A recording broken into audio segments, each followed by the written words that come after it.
Pemirsa Menteri Kesehatan Budi Gunadi Sadikin Mausang, kewentenan varian COVID-19 kedadosang uratian oleh pemerintah.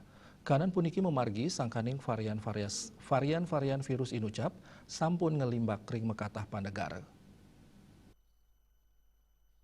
Daring tanggal 13 September warsa kali selikur, ring kanal YouTube Sekretariat Presiden, Menkes Mausang kewentenan ketiga varian COVID-19 inggih punika Lambda, MU, Miwa C12, nanging kantos mangkin ketiga varian inucap durung kekeniang ring Indonesia.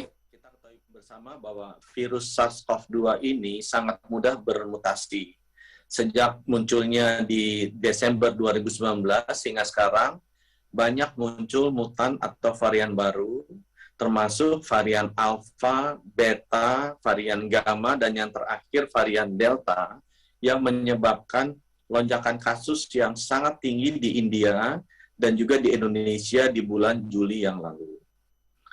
Nah, untuk informasi rekan-rekan media, bahwa varian Delta ini terus menjalar ke pelosok dunia, sehingga meningkatkan dan menjadikan lonjakan kasus di negara-negara lain seperti Amerika Serikat, Israel, dan Inggris, juga meningkatkan jumlah kasus secara signifikan di negara-negara Asia seperti Malaysia, Singapura, dan Jepang.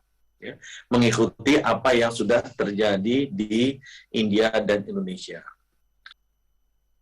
Kewentenan ketiga virus inucap kantun keselahin oleh tim ahli antung ningayang indik perilaku laju penularan tur persideke nambakin saking antibodi sane kewentuk antuk natural utawi vaksinasi. Ketiga virus inucap kaut sayang nenten ngeranjeng ke Indonesia puni kemawinan pemerintah nincapang penuriaksan prokes majeng pelaku perjalanan luar negeri utawi PPLN rumah masuk nguatesin pemungkahan pintu masuk ngelintangin udara.